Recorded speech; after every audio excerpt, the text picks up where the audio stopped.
Hey everyone, welcome to Using Non-Contingent Reinforcement Like a Boss, presented to you by Imagine Behavioral Services.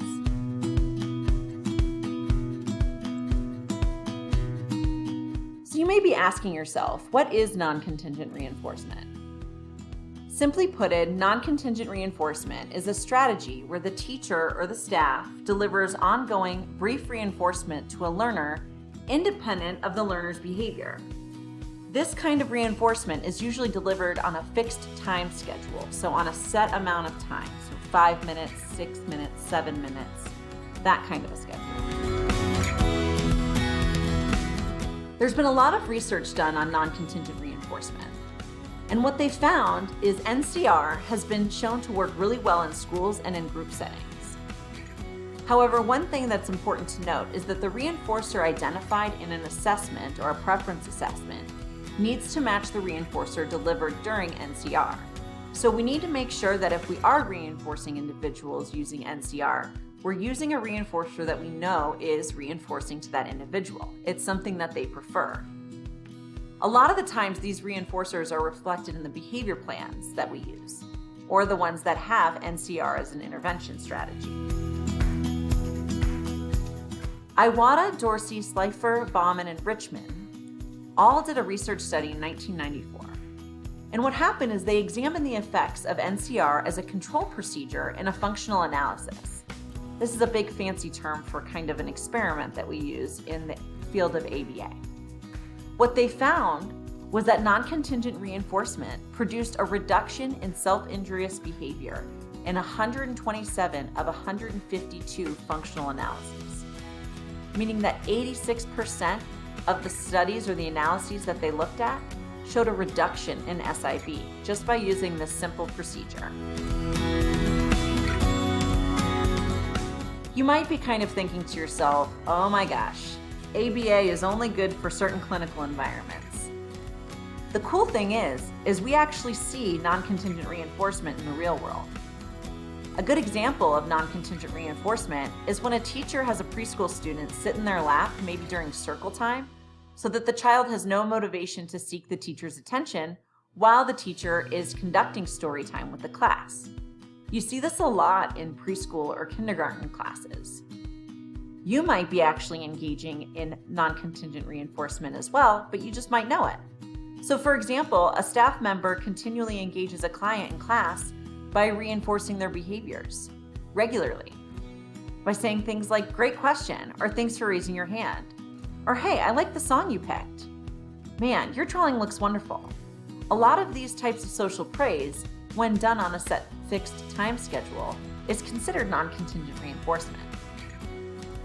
Another example would be if someone throws out candy at a parade. That's a real-world example of somebody using non-contingent reinforcement. The crowd doesn't have to engage in any behaviors before the candy is thrown out. So the candy is just given to everybody who's present.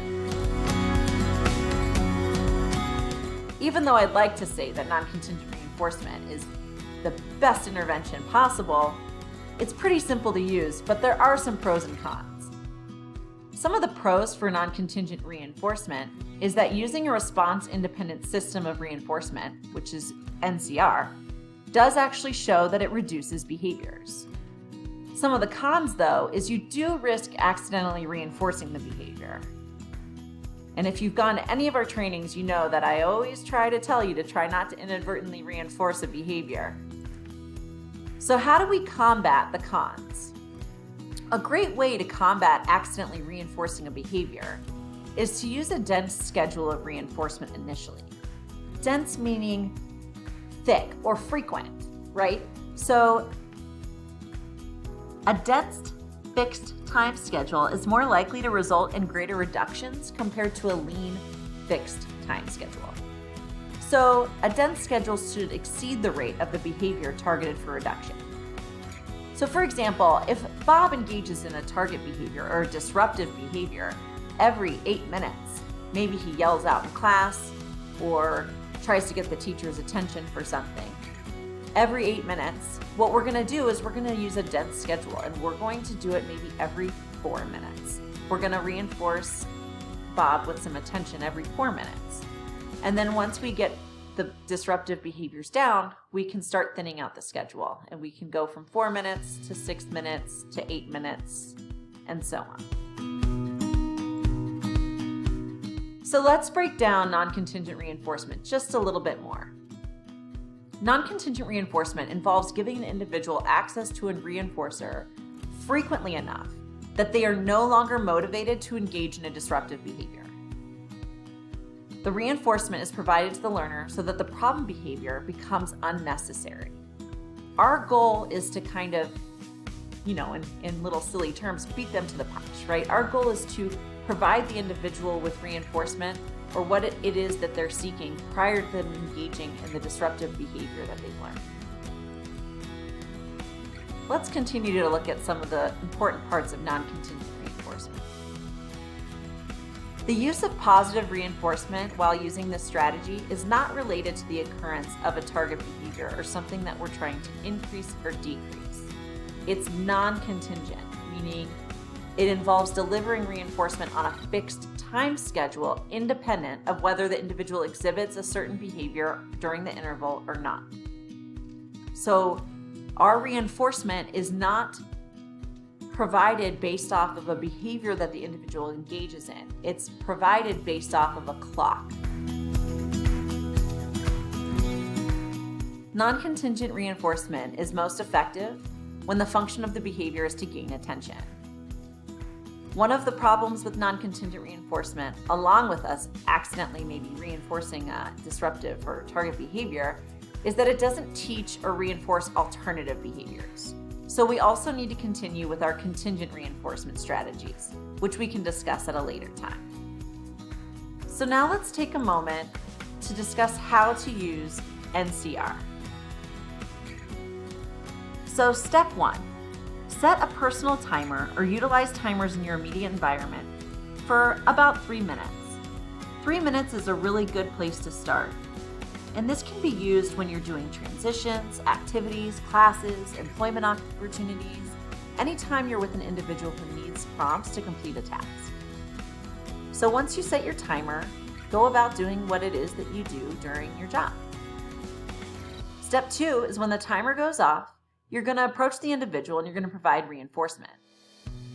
Reinforcement can include things such as high fives, fist bumps, hand hugs, specific verbal praise, such as "Great job painting your picture of a dog, Bob. I really like that." And then step 3 is repeat steps 1 and 2. Just keep going. Sounds simple enough, right? Now it's time for you guys to demonstrate the skill. Next time you guys are in a session with clients or conducting a class, I would love it if you could take some time to try practicing non-contingent reinforcement on your own. Let's take a quiz.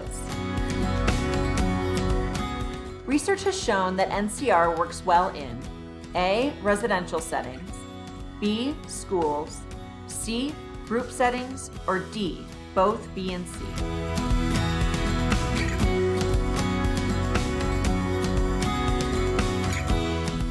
The answer is D, both B and C.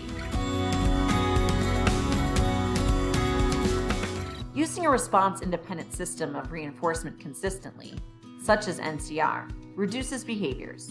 Is that A, true, or B, false?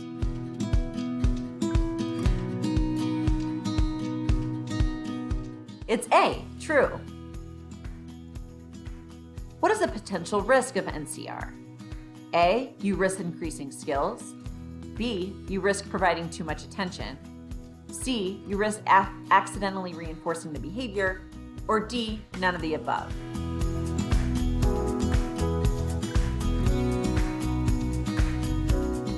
The answer is C, you risk accidentally reinforcing the behavior.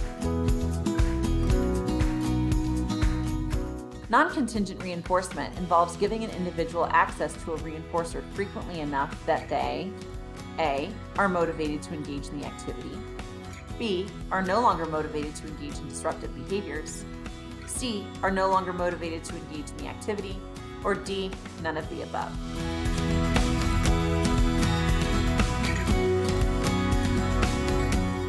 The answer is B. They are no longer motivated to engage in disruptive behaviors. NCR is most effective when the function of the behavior is to gain what? A, attention, B, access to an item, C, a break from demands, or D, automatic reinforcement.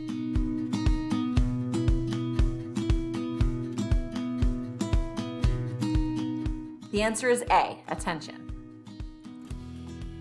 NCR does not teach or reinforce alternative behaviors, so we should also continue with contingent reinforcement.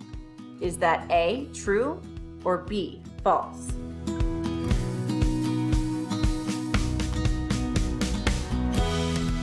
The answer is A, true. Non-contingent reinforcement. A, involves delivering reinforcers on a fixed time schedule. B, provides the reinforcer independent of whether the individual exhibits the target behavior during the interval or not. C, provides reinforcers to the learner so that the problem behavior becomes unnecessary. Or D, all of the above.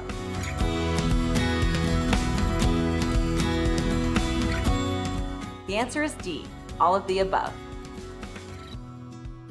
When using NCR, you should reinforce the individual more often than they typically engage in disruptive behavior.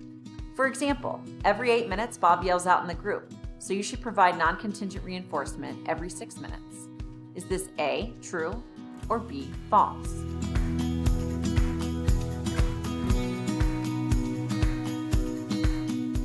The answer is A, true. Moving forward, our behavioral staff may ask you to show us how you're using non-contingent reinforcement during your shift. We want to make sure you guys are proficient in the skill, so please feel free to reach out and ask us any questions if you need help. We look forward to seeing you out in the community.